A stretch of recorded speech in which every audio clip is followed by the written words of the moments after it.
Hey, everybody, this is TJR. I was surfing the internet today, and as I record this, it is December 6th. And I found this article here regarding YouTube and copyright claims. This is from The Verge, and I'm just going to read the headline here. YouTube reveals millions of videos get hit with incorrect copyright claims. I'm sure that headline is no surprise if you're a content creator like me, or if you even follow other content creators who have discussed their grievances with this issue. And so I want to read this article to you first here, because I think this is rather fascinating here. Over 2.2 million YouTube videos were hit with copyright claims that were later overturned between January and June of this year, according to a new report published by the company today. The Copyright Transparency Report is the first of its kind published by YouTube, which says it will update biannually going forward. So this is not some independent organization saying YouTube is doing this. This is YouTube coming out, publishing this report and saying this. Let me read the rest of the article.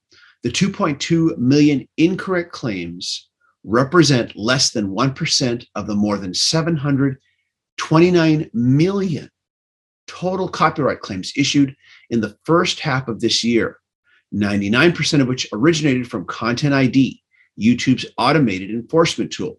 When users disputed these claims, the case was resolved in favor of the uploader of the video 60% of the time, according to the report.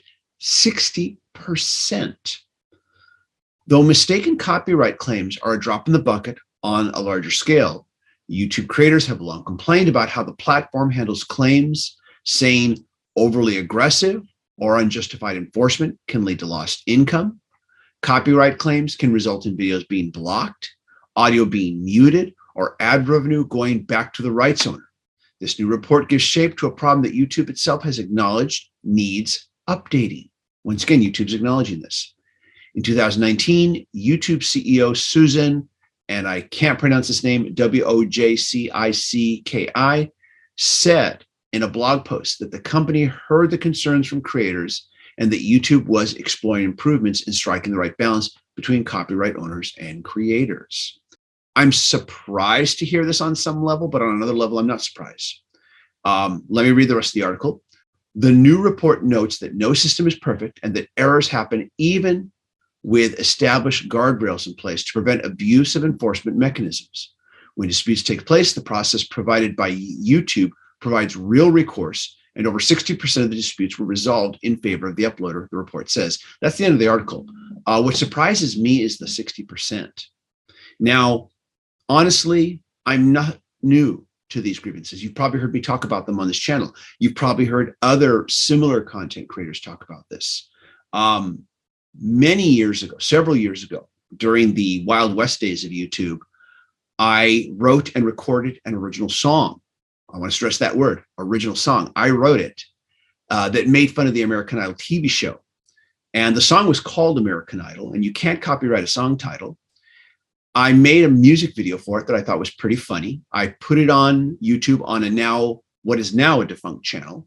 That video started going viral. And within a couple of days, I got a copyright claim from Fremantle Entertainment. This is the big entertainment media conglomerate that owns American Idol. And I lost my entire channel. And remember, this was an original song. Also, quite a number of years ago, I did an analysis of the Eagles song, Lion Eyes. And even at this time, I was aware of how protective the Eagles publishing company was about their copyrights, how they would take down anybody that posted anything that had their music.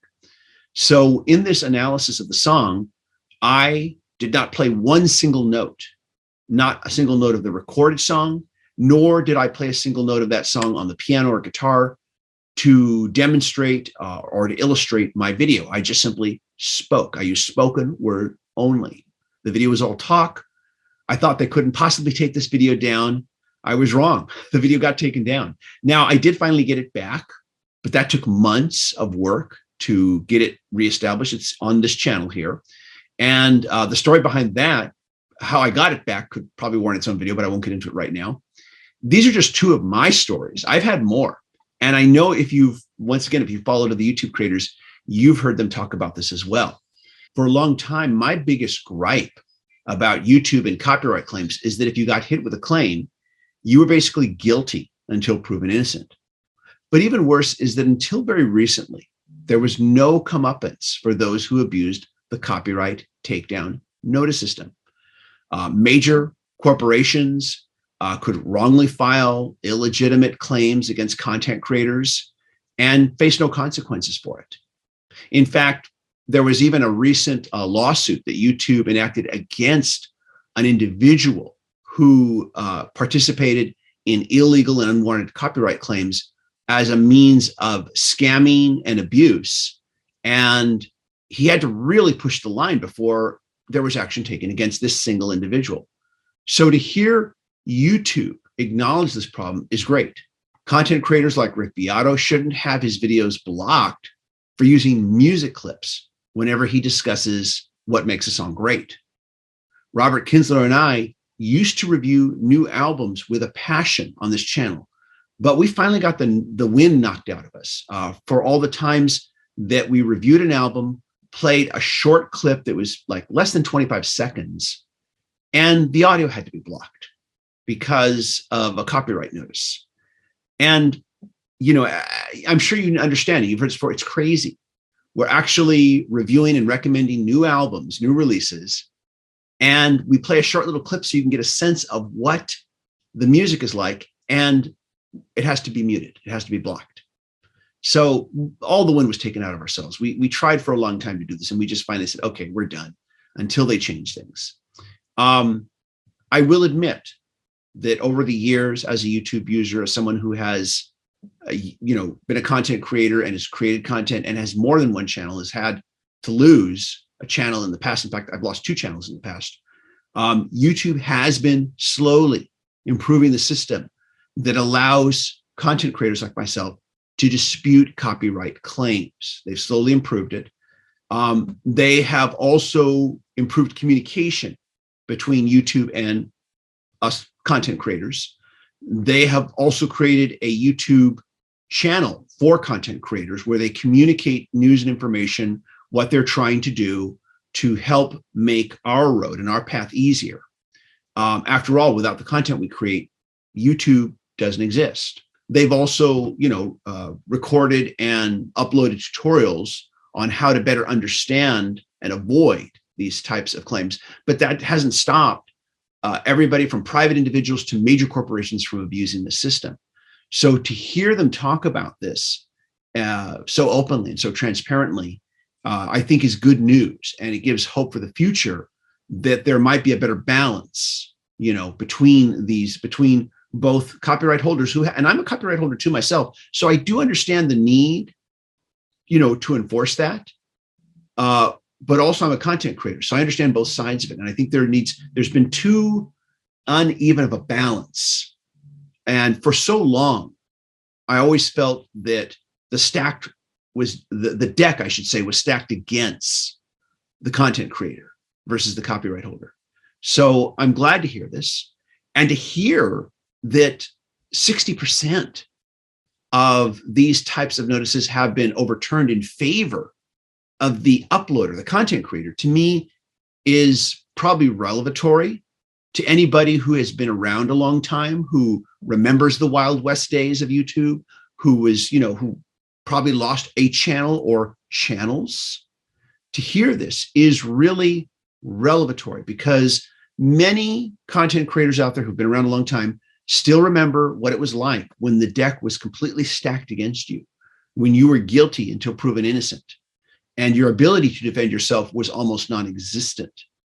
So I hope that, I wanted to just kind of share this. I hope that more content creators find out about this, read about this. I hope that they will subscribe to YouTube's content creator channel, which I'm subscribed to. I'm sure that's going to be the first place where you're going to hear more news, more updates. And I hope they find this empowering. And I hope that YouTube makes good on what they're saying. The fact that they've released this report and have been transparent about it is a good first step. And I hope they continue to do this. And I hope that they find a balance between these two worlds. Like I said before, content creators who want to review movies, music, want to do video essays, discuss it, talk about important works of film, music, art, fiction, whatever, they shouldn't be banned or blocked or demonetized or have portions of their videos, silenced for doing this. And the same goes for, like music educators who oftentimes will teach lessons online. At any rate, though, I just wanted to share this. Let me know what your thoughts are. Leave a comment. As always, if you like what I do here, click like so the YouTube algorithm recognizes this channel. And also, I'd love it if you click subscribe. I would love it if you click the bell notification icon so you can always be aware of when a new video is released. And I also want to thank the mighty patron supporters who are helping me to make more videos more often. If you'd like to be a patron supporter for this channel, please go to patreon.com/TJR the original. And everybody, thank you for watching. Hope you all stay safe and healthy. Bye-bye.